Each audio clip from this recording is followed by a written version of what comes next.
Mainit na agad ang usapan bago pa man tuluyang magsimula ang serye sa Western Conference matapos magbigay ng matapang na pahayag si Kendrick Perkins laban sa kanyang dating kakampi na si Kevin Durant. Sa pinakabagong episode ng kanyang palabas na Perk Unplugged, diretsahan niyang sinabi na si Durant ang may pinakamalaking pressure sa lahat ng first round matchups ngayong playoffs.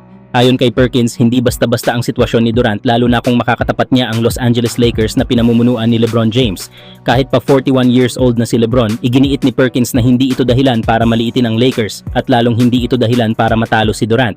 Sa kanyang matapang na pahayag, halos binalaan niya si Durant na hindi katanggap-tanggap ang pagkatalo sa ganitong matchup. Para kay Perkins, ibang klase ang magiging epekto nito sa legacy ni Durant kung sakaling mangyari iyon, lalo na't inaasahan pa rin siyang manguna at magdala ng kanyang koponan sa playoffs. Gayunpaman, kahit ganoon kalakas ang kanyang babala, naniniwala pa rin si Perkins na ang Houston Rockets ang may lamang at posibleng manalo sa serye sa loob lamang ng 5 laro. Ibig sabihin, sa kabila ng pressure kay Durant, nakikita pa rin niya ang lakas ng Rockets bilang koponan. Sa ngayon, lalo pang umiinit ang excitement ng fans dahil sa ganitong klaseng trash talkan at analysis bago ang laban. Hindi lang ito simpleng serye, isa itong laban ng legacy, pride at reputasyon sa pagitan ng mga superstar ng liga.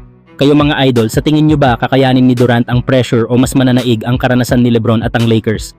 Samantala, isang mahalagang galaw ang ginawa ng Los Angeles Lakers matapos nilang i-convert ang two-way contract ni Nick Smith Jr. bilang isang 2-year NBA contract. Isang malinaw na senyales na nagtitiwala ang koponan sa kanyang kakayahan, lalo na sa papalapit na playoffs. Sa edad na 21, unti-unti nang nagpapakita si Smith Jr. ng potensyal, averaging 6 points per game at solid na 40% shooting mula sa 3-point line sa loob ng 29 games ngayong season. Hindi man siya ang pangunahing option, nagiging valuable siya bilang spark plug mula sa bench, isang bagay na kritikal para sa Lakers ngayon. Samantala, dumadagdag ang bigat ng responsibilidad sa kanya dahil patuloy pang nagpapagaling sa injury sina Luka Doncic at Austin Reeves. Dahil dito, kailangan ng Lakers ng isang maaasahang ball handler na kayang magkontrol ng tempo at gumawa ng plays, lalo na sa kanilang inaabangang first round series laban sa Houston Rockets. Dito pumapasok ang magiging mahalagang papel ni Nick Smith Jr.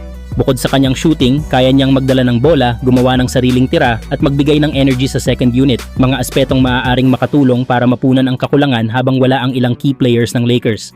Inaasahan na mas mabibigyan siya ng minuto sa playoffs, lalo na sa first round kung saan bawat possession ay mahalaga. Kayo mga idol, dapat bang mas bigyan ng playing time si Nick Smith Jr.?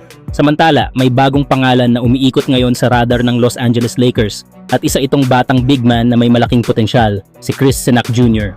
Sa edad na 19 years old at may tangkad na 6'11", pasok na pasok siya sa hinahanap ng modern NBA, haba, athleticism at versatility sa loob at labas ng paint. Huling naglaro si Sinac sa Houston Cougars, kung saan agad niyang ipinakita ang kanyang presensya bilang isang solid rebounder at interior presence kahit rookie pa lang sa college level. Samantala, ang pinaka nagpapahanga kay Sinac ay ang kanyang all-around skill set bilang isang big man. Hindi lang siya limitado sa ilalim dahil may kakayahan din siyang tumira sa labas, bagay na napakahalaga sa spacing ng isang team tulad ng Lakers. Bukod dito, maliksi siya kumilos para sa kanyang tangkad, kaya niyang sumabay sa mabilis na pacing ng laro at hindi agad na pag-iiwanan sa depensa. Sa rebounding, isa siya sa mga maaasahan. May instinct siya sa bola at kayang magbigay ng second chance opportunities, isang aspeto na malaking tulong lalo na sa mga laban na dikitan.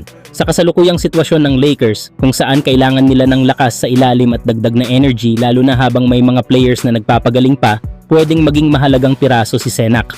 Kaya niyang punan ang role bilang rim protector, rebounder at hustle guy, mga bagay na kadalasang nagiging difference maker sa mga crucial games. Kung ma-develop ng maayos, hindi malayo na maging isa siyang long-term asset ng team sa front court. Mga idol, kung sakaling makuha nga ng Lakers si Chris Sinac Jr., sa tingin nyo ba magiging sagot siya sa problema nila sa ilalim o isa pa rin siyang project player na kailangan ng panahon bago mag-level up? During game, he could score, but he wanted more sometimes, you know? Nice on the dive. Sinac, you got your 5-man guarding the perimeter with his hand up. He's going to fire a 3 as well. Are you kidding me? This guy's guarding the perimeter. And another Arizona State turnover. That's 5 giveaways, and on the other end, Sinac with another easy back.